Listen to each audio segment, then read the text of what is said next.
Deepavali time. What is the significance of this? This is a festival which always comes in the month of Kartika as per the lunar cycles on the 13th day, which is called as Trayodashi. On the Deepavali day, everybody is supposed to worship Dhanvantari, the deity dedicated to one's health and well-being. Dhanvantari or the deity Dhanvantari is supposed to be the source of Ayurveda, the science of long and healthy lives. Now everybody thinks Deepavali is about money. Why it is about health is, for those of us who live in the northern hemisphere, it is from this day onwards, certain things change. From the Trayodashi of Kartika Masa, things change. In a way, there is a slowdown of life. Physically slow down, mentally little bit of depression could easily happen in everybody because the season is like that. Because our relationship with the sun has changed, which is the basic source of life. Looking away from the sun, there is a slowdown from this month, the 13th day of this lunar month, which is called as the Kartika Trayodashi. If you slow down within yourself, mentally if you slow down, you will become little dim. Physically if you slow down, you will become susceptible to various other ailments which you may not be susceptible if your body is vibrant and alive. If this body is vibrant and alive, there are 1,000 infections within you right now, but you don't get sick because body is alive and vibrant. If little slowdown happens, all these little things become major problems within you.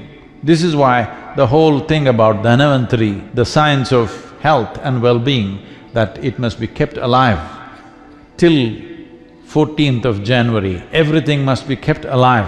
You need music, you need more light, you need lamplight, you need all kinds of things to keep the atmosphere alive for yourself so that you don't sink down and do not become susceptible to various negative forces which are always working upon us. So for the winter months, what you should do with yourself, what time you should wake up, what you should eat, how your food habits should change, how your practices should change, for all this, traditionally they created a science as to how one should behave to pass through winter months without getting sick, without getting depressed, without losing your sense of balance and purpose in life. There's a whole lot of activity created so that you don't go into a hibernating kind of state. For this, there was an entire science. Lighting of lamps and bursting of crackers was one of those things, so that you don't slip into a slowdown. So once this season comes, next 1.5 months or 40 days plus, you light up the entire house. As many lamps as you can afford, you light it up because otherwise it becomes depressive. So Deepavali is about that. If you cannot see the light, that's why the crackers, so that you anyway wake up and everybody becomes alive. Because it is important in the winter months that you come up before the sun. The first ray of sun should not hit a blade of grass or some other worm or insect. The first ray of sun must hit you. This is a commitment.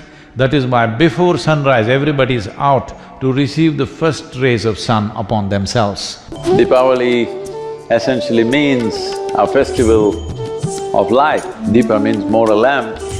You must understand the significance of millions of lamps. Why did this come about? There are many legends. One most common legend across the country is, this is the day that Krishna vanquished Narakasura.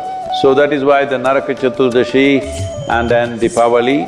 In some parts of northern India, people believe it is the day Rama came back to Ayodhya after 14 years of being in the forest. So on that day, to welcome Rama, all the citizens lit up lamps, and that's how Deepavali came into vogue. Whatever the legend is, the simple thing is this, that human beings feel lit when certain clarity arises within themselves. So essentially, Deepavali is a symbolism for victory of clarity over ignorance. Ignorance has always been referred to as darkness and clarity as light. So in that sense, Deepavali is about celebrating that possibility in human life. So on this Diwali, I wish all of you that at least you must do something very simple. Spend at least 20 minutes upon yourself to see how you can bring clarity. To bring clarity, First of all, you have to identify the cobwebs of ignorance. What limits you? Identify that and see if you can take down one cobweb down, and you will see life will light up in many different ways. If you don't know how to do it by yourself, we are willing to provide you necessary tools so that you can pursue this on this Diwali day. I wish all of you the best that you can have in terms of your life's experience, and above all, let there be new light in your life. Namaskar.